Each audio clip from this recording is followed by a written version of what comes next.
You're rare within the rare community. Mom, I continue to get even more rare as these statistics continue.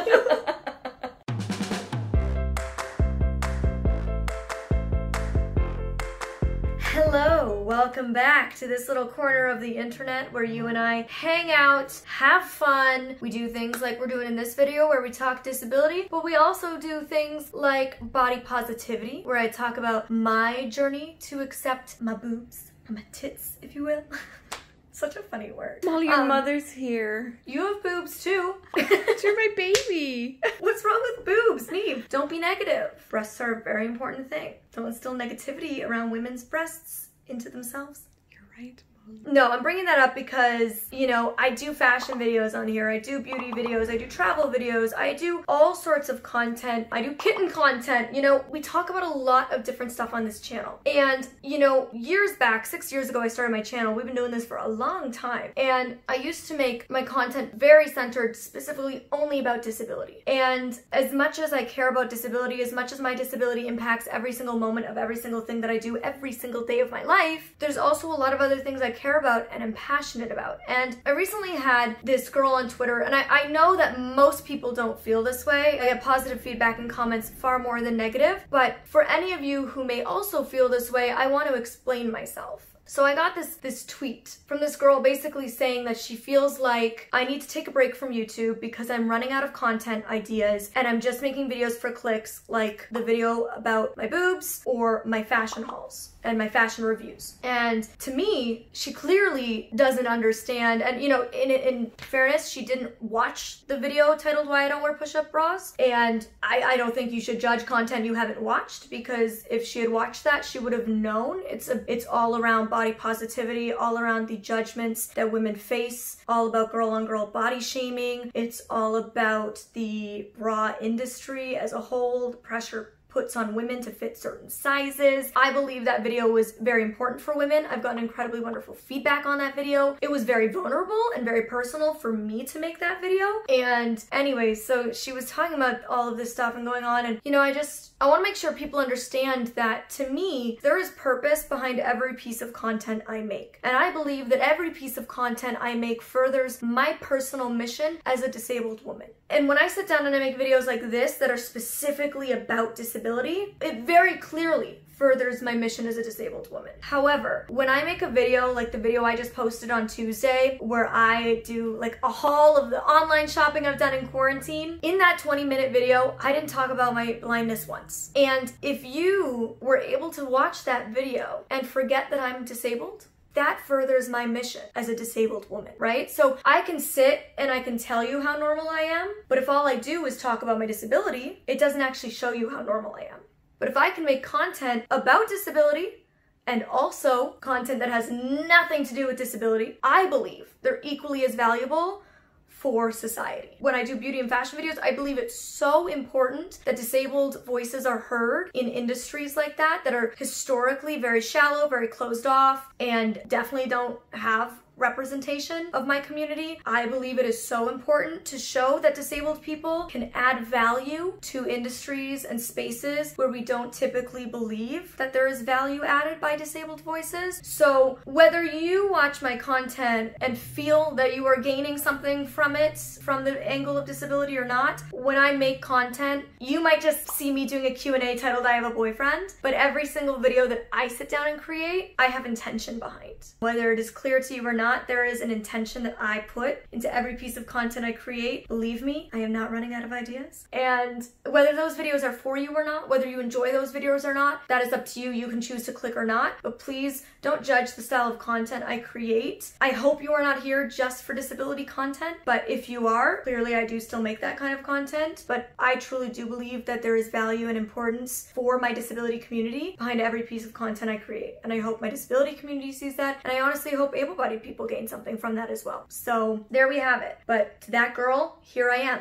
giving you the disability content you wanted. So I love making videos like this, and you guys always seem to love them as well. I make a lot of content like this over on my TikTok. I post daily over there, and I do a lot of stuff like this, and people are learning a lot from it. So I thought, why do this just on TikTok? I should make a video like this here on my YouTube channel. So this is 5 crazy, shocking, weird, amazing statistics and facts you probably didn't know about blindness. There's a lot of statistics that I share often, like the fact that 90% of blind people have remaining vision, or 80% of blind Canadians are unemployed and living below poverty, which is 90% of blind people globally are living below poverty and unemployed. Depending on the statistic you look at, anywhere from 83% of disabled women to 90% of disabled women are raped and sexually assaulted. I've shared those statistics a lot. So those statistics I've plopped up front, but they are not a part of the 5 statistics that I'm sharing in this video. The 5 statistics I am sharing in this video today are statistics I have never shared here on this channel before. So buckle up and get ready. With that long intro aside, we're finally getting into it. Okay, here we go. Number 1, blind people are lucky in love. And now that I am in love, I am happy to talk about this. Before, when I wasn't in love, I was salty about it, but I am in love. It's very exciting. So 65% of blind Americans are living with a long-term partner or are married, and only 16.5% of them have gotten divorced, which is lower than the average divorce rate. So essentially way lower? Way lower. We're more likely to get married and stay married.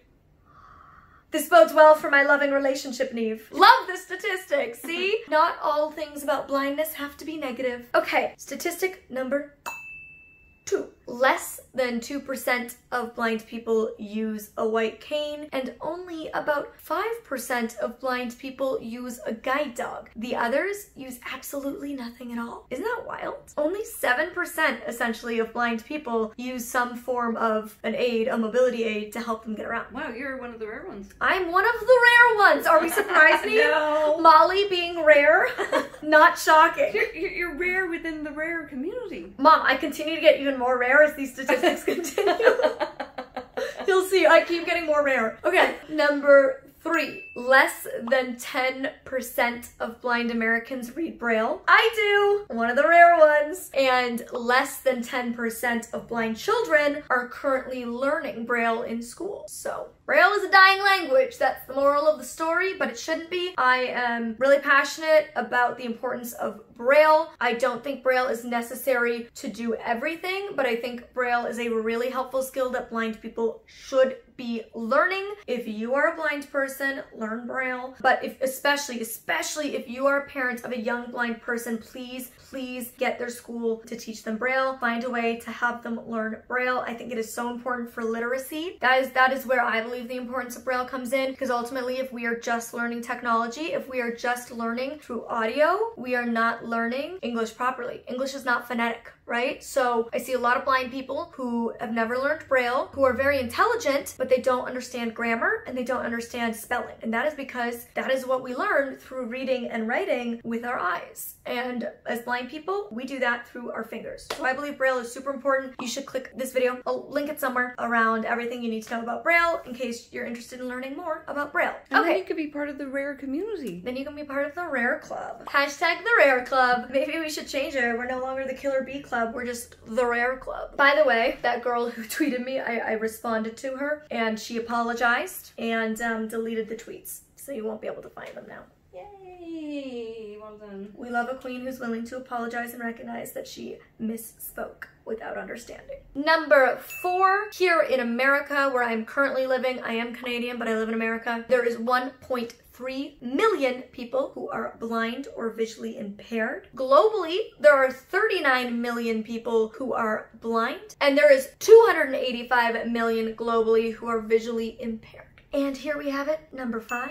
80% of blindness is currently curable or preventable, but people do not have access to the treatment. This one is wild to me. So I am a part of the 20% that is incurable. Once again, rare. Are we surprised? Because even like I have retinitis pigmentosa, which is a rare disease, but within that, I'm tulip 1, which is one of the rarest types of a rare disease. And then on top of that, I had strabismus and nystagmus, which don't all usually come together. So, Neve, you birthed a rare being, and I'm left-handed. Oh yeah. Rare. Rare. Anyways. So this is wild to me because so much money goes into funding research for conditions like mine that are currently not curable. All of that money could be going to curing and treating that 80% globally that's currently curable and treatable, right? And if we think about that, so if we actually put all that funding into curing and treating that 80% around the world, and they became sighted, more functioning individuals, because often in these countries, people who are blind aren't given an education and are not given opportunities, so they cannot be functioning members of society. So if we cure or treat them and allow them to receive an education and move forward with life to be contributing members to society, that positively impacts our global economy. I don't know why we're not thinking about it like this, but we're spending so much money here trying to come up with cures and treatments for incurable diseases, instead of just teaching people like myself with incurable diseases that we can learn to love ourselves and accept ourselves and live fulfilling, successful lives despite being disabled. I think this whole situation is entirely backwards. I feel like what we should be doing is putting more emphasis on people in North America and Europe, you know, and other spaces like that, who are able to have access to technologies, are still given education and opportunity when you have a disability, and just empowering them to realize they can live successful lives with a disability and they don't need to be cured, and then taking all that money that we're pouring into curing these incurable diseases and be actually treating and curing those around the world who are in countries and societies where they will never have an opportunity as a disabled person, curing and treating them and allowing them to actually be functioning members of society. Boom! No one? No one else? Anybody else feel like this would be a way better solution? Whatever, just me apparently. Anyways, those are 5 statistics or facts you probably did not know about blindness that might have, should have, probably did surprise you. And that little rant of me up front was a little bit more about the passion, my commitment, and the intention that I truly do put behind every single piece of content I choose to create and post here on this channel. This channel was always intended to simply be an expression of myself, my life, my passion on the internet for others to join in and be a part of. And, you know, I hope you continue to enjoy all the facets that are me. All right, anyways, give this a thumbs up if you feel like you learned something new. Hit that subscribe button if you do want to be a part of all the fun we have here on the internet. And click up here to learn, to actually watch the video about why I don't wear a push-up bra and learn about my views and my journey to self-acceptance of my own body. And click up here to watch my most recent haul of online shopping that I've done here in quarantine. You'll meet my new avocado, you'll see fun, cute masks that I've picked up, and that's that. All right, love you guys. Bye.